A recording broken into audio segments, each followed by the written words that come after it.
За, хуулийн төслийн үзэл баримталтай танилцсан ер нь бол өмнө нь энэ асуудлыг хөндөд хууль зүйн дотоод хэргийн яамнаас бас асуулга тавиад хариулт авч яхад их өөр үзэл баримталтай хариулт өгсөн боловч одоо 3 сайд нь гарын үсэг зураад орж ирж байгаа хуулийн төслийг засгийн газрын одоо үндсэн гол байр суурь гэж ойлгож байгаа. Тэгэхээр энэ хуулиараа бол ерөнхийдөө одоо энэ цахим бооцоод тоглоом, мөрөдөд тоглоомыг бүрэн хориглоё гэсэн ийм шийдэлтэд орж ирж байгаа гэж харж байгаа. Тэгээ ер нь бол бид бас нийгэмд одоо яг юу болж байгаа гэдгийг харах юм бол энэ нөгөө урьдчилан сэргийлэх арга хэмжээг аваагүй, соён гэгэрүүлэх ажил хийгдээгүй байхад ийм одоо донтолтын шин чанарыг өгдөг ийм асуудлуудад задгаа тавих бас ямар аюултай вэ гэдгийг бол харж байгаа. Тэгээ энэ зөвхөн цахим бооцоод энэ тоглоом гэдгээс гадна бид нар одоо зохицуултгүй явж ирсэн электрон тамхи юу вэ гэдээ харахаар яг л энэ асуудлууд байгаа даа. Хэрвээ одоо зохицуулаад үнэхээр шийдэж байгаа бол энээсээ өмнө иргэдийнхэн санхүүгийн боловсролыг, соён гэгэрүүлэх ажлыг, за дээр нь энэ донтолтоос урьдчилан сэргийлэх энэ ажил хэрэгүүдээ авч ээж энийг бас хийхгүй болохгүй гэсэн юм дээр бол санал нэг байгаа. Яг уу гол нь одоо бид нар энэ яг уу шийдэл бол бүгдийг хориглоё гэдээ орж ирж байгаа юм байна. Энэ бол хамгийн амархан шийдэл. Амархан шийдэл гэхдээ хэрэгжилт нь яах вэ гэдэг асуудал. Хэрэгжихгүй бол энэ хамгийн залхуу шийдэл болно тий.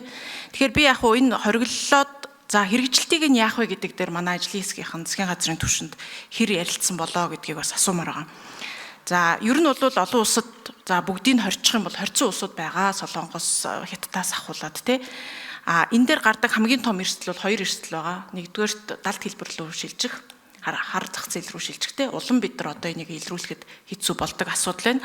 Хоёрдугаарт энэ хууль тогтоомжоо хэрэгжилтийг нь хангах дээр маш хэцүү болтгоо гэсэн ийм асуудал байгаад байгаа тий. Тэгэхээр энэ дээр манай одоо засгийн газар хэрвээ энэ хууль батлагдах юм бол хэрэгжилтийг нь хэрхэн хангаж ажиллах юм бэ? Хэн хариуцах юм бэ? Дахиад салбар дундын хоорондын энэ минийх энэ чинийх гэд хаячих үдэ. Харилцаа холбооны зохицуулах хороо энэ дээр ямар үүрэгтэй орох юм бэ? Хэрэгжилтийн асуудал дээр харах юм бол сая бас энэ Соронзон болд гишүүний асуултанд хариулт өгч байна л да. Суглааны асуудал.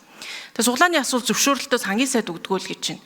Гэтэ яг үүндээ одоо нийгэмдэр ямар ч зөвшөөрлгүй суглааны асуудал фейсбүүкээр дүүрээ явж байгаа шүү дээ. Дурын нэг инфлюенсер нь гарч ирээд машин өгнөө, нэг хүний 50,000 гээ 500 хүнээс мөнгө аваад тэр машина хідээр ч юм яачдаг. Ийм суглааны асуудал. Энэ яг зохицуулалттай манай улсад хууль дүрм нь одоо яг хэрэгжиж байгаа мó? Тусгай зөвшөөрөл авахгүйгээр л ийм ажлыг цахим орчин, сошиал орчин хийгээд байгаа шүү дээ. Энэ дээр тэгвэл яаж хэрэгжүүлэх механизм байгаа мó?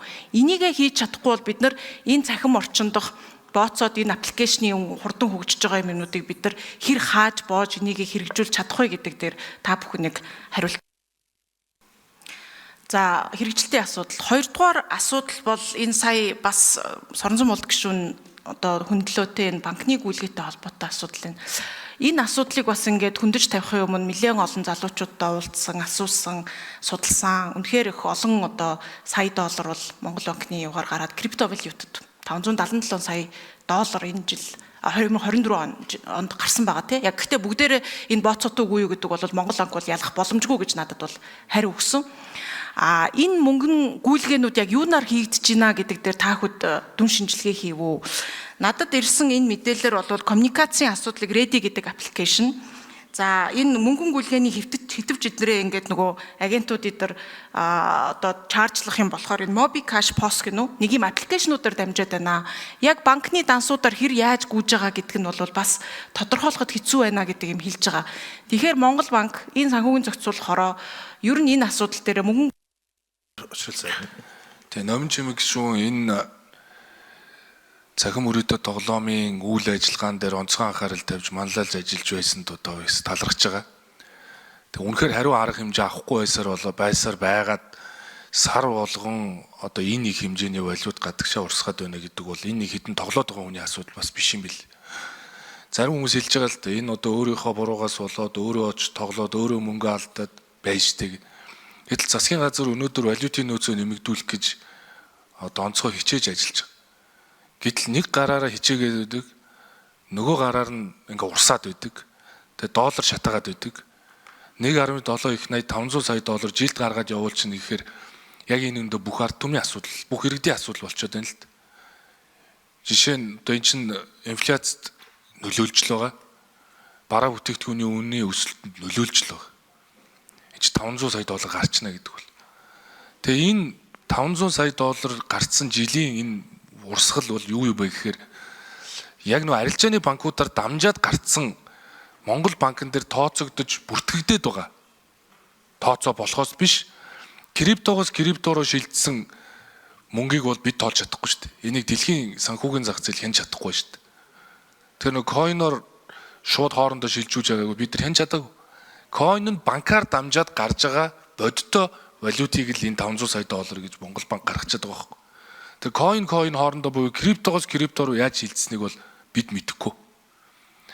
Үүнийг хөхүүлэн дэмжиж байгаа нөхдүүд хин юм бэ гэхээр агентууд.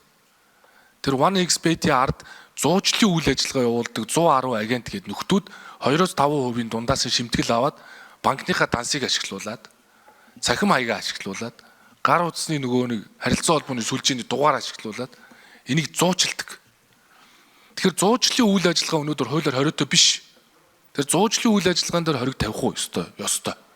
Сурчлагыг хорих ёстой ёстой. Зохион байгуулах буюу нэг удаагийн үйлдэлээр зохион байгуулалтад байвал хариулах ёстой. Дээрэс нь дансаа ашиглуулж ивэл харилцаа холбооны сүлжээний дугаар ашиглуулж ивэл бүхэлд нь хорих ёстой. Тэгээ үйлдэл болгоны хоригдсан цагт Монгол банкч тэр цагдаагийн байгуулагч тэр харилцаа холбооны зохицуулах хорооч тэр хамтарч ажиллах боломжтой бүрдвэл багадаа 65% бууруулна гэж. Энэ бол эдийн засгийн асуудал. Нөгөө талаас энэ бол хүн амын эрүүл мэндийн асуудал. Өнөөдөр энэ сэтгцэн эрүүл мэндийн үндэсний төвийн энэ тоогоор ч одоо 2023 онд 101 иргэн амбулатороор үзүүлээд 45 иргэн хэвтэн эмчилүүлж байгаа гэдэг бол энэ ноцтой тоо. За тэгвэл бид нар далд эдийн засаг бий болно гэж магадгүй хамгаалт одоо тайлбарж болно. Гэтэл өнөөдөр тусгай зөвшөөрөл олгоод 3 байгууллага өнөөдөр аж ахуй нэгжид олгоцсон байхад онцгой албан татварын хуулиар 36 сая тийм энэ чинь 36 сая сар тутам онцгой албан татвар ногдуулахар зохицуулттай. Гэтэл энэ 3 аж ахуй нэгж өнөөдөр татвар төлөөгүй шүү дээ. 3 тэрбум төгрөг улсын төсөв төлөх ёстой байсан. Энэ 3 байгууллага төлөөгүй. Тэгээ энэ сэдвийг аваад энэ хуулийг оруулъя гэдээ ингээд явхаар энэ ч их том сэдв юм байна. Одоо янз бүрийн хүмүүс ярьдаг үлдээч ээж энийг одоо хориглох ёсгүй. Энэ бол эдийн засгийн эрх чөлөө. Ингээд зүгээр хард суугаад гүйцэгт засаглал ингээд хараад сууна гэдэг бол энэ бол байж боломгүй үйлдэлтэй. Тийм ч учраас энэ сэдв нэг их тийм яригддаггүй. Үүний цаана асар олон агентууд, асар олон компани аж ахуй нэгжүүд, үүний цаана олон хүмүүс байгаа. Би Монгол банкны энэ мэдээлэл дотор та бидний мэдэх маш олон хүн байна. Гэхдээ энийг одоо ярих цагтаа ярья. Тэг шаардлагатай бол бас чуулган дээр хэлье. Энэ айгүй олон таньдаг бидний хүн байгаа шүү. Энэ нэр ус Монгол банкны энэ дээр байна. За, номын чимэг гишүүний асуултад бол нэмэлт тодруулъя. 2021-оос 24 оны банкуудын гадаад гүйлгээний тайлан мэдээлэлээс Монгол улсын эдийн засгийн харьяат болон харьяат бусын хооронд хийгдсэн криптовалютын гүйлгээ бол гарсан байгаа. Энэ дээр бол 2024 онд 578 сая доллар. Энийг ингээ арилжааны банкудаар нь авах юм бол Төрийн банк 51%, Тээвэр хөгжлийн банк 20%, Голомт банк 16% гэх мэтчлэн явж байгаа. Тэгээ энэ нөгөө арилжааны банкуудын эзэлж байгаа хувийг ингээд харахаар бол энэ харилцаа адилгүй жил болгон өөрчлөгдөд байгаа. Жишээлбэл 2021 онд Төрийн банк нэг ч юм гүйлгээ хийж байгаагүйсэн бол 24 онд 268 сая долларын гүйлгээ хийсэн байгаа. Худалдаа хөгжлийн банк жишээлбэл 24 онд нэг ч гүйлгээ хийгээгүй. Өмнө нь бол 2021 онд тэгэхэд бол 77 сая долларын гүйлгээ хийжсэн гэх мэтчлэн. Тэгэхээр энэ бол юуг илэрхийлж байгаа гэхээр тухайн агент гэж нэрлэгдээд байгаа хүмүүс нь тухайн аль нэгэн арилжааны банкыг сонгож яг гүйлгээг хийгдэж чад яг тухайн үедээ 4 номер 1 минут. тухайн банк нь энэ тухайн иргэн болон аж ахуйн нэгжийн дансан дээр шалгалт оруулаад эсвэл одоо Монгол банкны санхүү мэдээллийн албан сэжигтэй мөнгөн гүйлгээний хувьд л ингээд дансуудаар шалгалт хийгээд явангууд банкаа солиод дансаа солиод өөр банк руу шилжиж явчихдаг. Тэг яг энэ бол нийтдээ түрүүн учрал сайд хэллээ хэдийн хэмжээний агентууд байгаа гэдгийг ингээд харахаар. Тэгэд ер нь бол ингээд шилжиж байгаа улсуудыг нь харахаар бас харьцангуй өөр байгаад байгаа. Одоо сүүлийн 3 жилийн хугацаанд 1.3 тэрбум долларын гүйлгээ хийхэд үүний бол 764 сая энэ бол зөвхөн Payword Limited гэдэг компани руу шилжсэн байгаа. Энэ нь бол криптовалютын хэлбэрээр бол гүйлгээ хүлээн авдаг байгаа. Жишээлбэл тэгээ мөн First Digital Trust Limited, FOMO Pay гэх мэтчлийн Америк нэгдсэн улс болон одоо бусад бид бүхэн ярьдаг офшор гэдэг улсуудад бүртгэлтэй компаниуд байгаа. Мөн энэ улсуудыг нь бас харьцангуй ингээд улсаар нь аваад үзэх. Яасан бэ нөө харилцаа албаны зохицуулахороо Батболд эрхэм гишүүн Номжим гишүүний асуултанд хариулъя. За харилцаа албаны зохицуулахороо нь бол тухайн агуулга дээр холбогдох ерөнхий байгууллагын шийдвэр тэмүүлтийн дагуу технологийн арга хэмжээ, өрөө холбооны болон интернетийн үйлчлэрлэгчтэй бол арга хэмжээ авч хамтран хэрэгжүүлдэг. За захин мөрөөдтэй тоглоом бол өнгөрсөн хугацаанд бол захин бүс нь бол 3 хэлбэрээр явж байгаа. Нэгдүгээр тал сошиал медиа ашиглаад янз бүрийн пэйж болон группүүд үүсгэх хэлбэрээр явна. Хоёрдугаар тал вебсайт буюу домен нэрээр геймлингийн сайтууд ажилладаг. За гуравдугаар бол аппликейшн ашиглаж бол ийм 3 арга хэмжээ байгаа. За хэрэгжүүлэлтэн дээр бол за сошиал орчинд бол бид хэд өнгөрсөн хугацаанд бол жишээлбэл Facebook компанид бол хамтраад за нийт 3192 хууль ёс контент линкийг устгах хүсэлт бид нар бол хөргүүлснээс бол 84% устгалтай буюу 2671 пэйж групп холбогдох хууль ёс контентыг устгасан байна. За вебсайтын хувьд бол бид 6030 домен нэрийг бол хязгаарлалтанд оруулсан. Эндээс бол нэг 40 орчим бол Monexbit-тэй холбоотой домен нэрүүд байгаа. За 3 дугаар асуудал бол аппликейшн байгаа. Аппликейшн бол дотроо 3 үйлдэл байгаа. Нэгдүгээр аппликейшнийг татаж авах, хоёрдугаар бүртгүүлэх, цэнгэлэхэд танин баталгаажуулалт хийгддэг. За гуравдугаарт бол ашиглах тухайн аппликейшн гэж байгаа. Тэгэхээр бид өнгөрсөн хугацаанд нийслэлийн прокурорын албан ёсны зөвшөөрлөөр Monexbit-ийг аппликейшнийг татах нийт 11 доменийг блэклист оруулж хязгаарласан. За мөн iOS-ийн App Store-той холбоо тогтоогоод Евраз, Турк, Африк хариуцсан төрийн бодлого болон бодлого хариуцсан газартай нь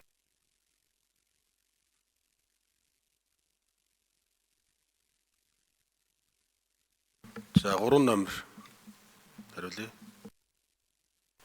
Энэ харилцаа холбооны зохицуулах хороог OneXBet гэдэг шиг яагаад ийм цахим мөрөөдөө тоглоомын казиногийн үйл ажиллагаа явуулж байгаа аппликейшнгүүдийг ингээд татуулаад байгаа юм бэ гэхээр энэ чинь хуулиар хориглогдоогүй шүү дээ гэдэг. Тэр App Store ч бай, Play Store ч бай, Google Store ч бай бүгднөрөө нь хариу өгөхөөр Монгол улсын дотоодын хууль тогтоомжийг дагаж мөрднө гэдэг. Хэрвээ бид нар энэ хуулийг гаргачвал манай локейшн дээр Play Store-оос, App Store-оос OneXBet шиг аппликейшнууд татагдахгүй болно. Бид нар албан ёслолтыг тавина гэсэн үг шүү дээ. Зохицуулахаар манай хуулиар хориглогдсон юм а гэхээр манай дотоодын хууль тогтоомжийг хүндэтгэн. Магадгүй тэр VPN ашигладаг, өөр одоо орны банкны карт ашигладаг үйлдэлүүд бол мэдээж одоо далд хэлбэртэйгээр явагдах баг. Гэхдээ энэ хуулиар хориглогдсон үйлдэл байхгүй юу? Тэр үнэхээр энэ дээр одоо хуулийн хяналтын байгууллага ажиллавал хуулийн хариуцлага хүлээнэ. Зүгээр яг шууд одоо татагдах ийм хэлбэрүүд бол хуулиар хориглогдчихвол өсөлтүүд тавьсны дараа арга хэмжээ авагдана л гэж ойлгоо. Нэг номер. Нэг. За сая үндсэндээ ажлын хэсгийг ахлагч бол тодорхой хэлчлээ. Нэмээд тодруулаад хэлэхэд үндсэндээ энэ хориглолтыг хийснээр хэрэгжилтийг хэн хариуцах вэ гэх гишүүний эхний асуултын өрөөнд нэмж хариулахад байгууллага хоорондын хамтын ажиллагаа илүү тодорхой бол бид хариуцах чиг үүрэг, хүлээх үүрэг, шуурхай байдал мөн хуульд заасан үндслээр хязгаарлалт хийх, хүний хохирсон хохирлыг шуурхай барагдуулах, гэмтэргийн шинжтэй хөрөнгө орлого мөнгийг шуурхай зарцаах боломжууд өшөө нээгдэж өгөх юм байна. Урьдчилан сэргийлэлтэй холбоотой бас асуулга яригдсан. Гэмтэр зөрчөөс урьдчилан тухай хууль байгаа. Хууль зүйн дотоод хэргийн яамны дэргэд гэмтэр зөрчөөс урьдчилан ажлыг зохицуулах зөвлөл байгаа. Энэ хүрээнд байгууллага хоорондын хариуцсан чиг үүргийн хүрээнд энэ төрлийн гэмтэргээс урьдчилан сэргийлэх одоо зарц сурчлагаа бусад байдлаар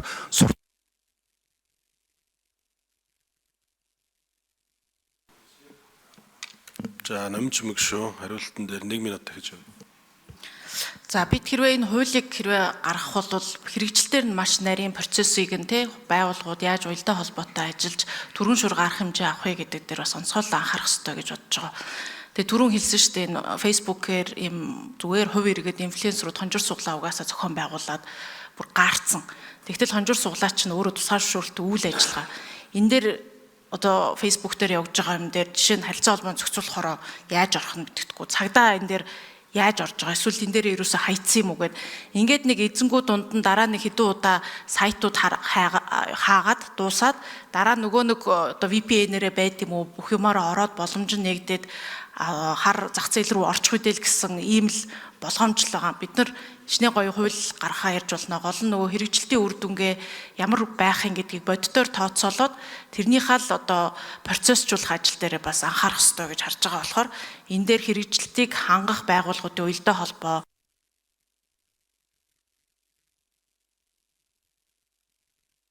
Гурван номер өвчлсэд. За салбарын хуулиудаар бол чиг үүргүүд байгаа. Харилцаа холбооны хуулийн дээрч байгаа, гэмт хэрэгээс үржин сэргийлэх хуулийн дээрч байгаа, монополийн эсрэг газрын чиг үүрэгч гэсэн хуулийн дээр байгаа. Гэхдээ энд нөгөө хуулийн хүрээнд авч хэрэгжүүлэх арга хэмжээ тодорхойгүй байгаа учраас зохих арга хэмжээ авахд их бэрхшээлт. Засгийн газар бол одоо холбогдох байгууллагуудад дуудаад арга хэмжээ аваач гэхээр үн чи хуулиараа ингээд нээлттэй үйл ажиллагаа болгон дээр нь хариуцлага байхгүй бид нар тэр олон улсын байгууллагуудтай яаж харилцах юм бэ л гэдэг ийм л тайлбарыг тавиад өгдөг. Тэгээ номин чимэг гишүүн бол энэ асуудлыг бас гишүүн болсноос хойш ярьсан. Тэгээ ер нь энэ хүмүүс их анхаарахгүй нэг төдийлөн тоохгүй байсан нь бол аргагүй юм билий. Энэ чинь айгүй олон хүний эрх ашиг байгаа юм байна. Тийм учраас бол ингээд энэ удаа засгийн газар салбар дундын асуудал учраас хэрэг эрхлэлтээр зохион байгуулад ингээд орж ирж байгаа учраас их хурл засгийн газрын хамтын ажиллагаанд ор хэрэгжилтэн дээр нь хамтдаа ажиллацгаая л гэдгийг одоо хэлье.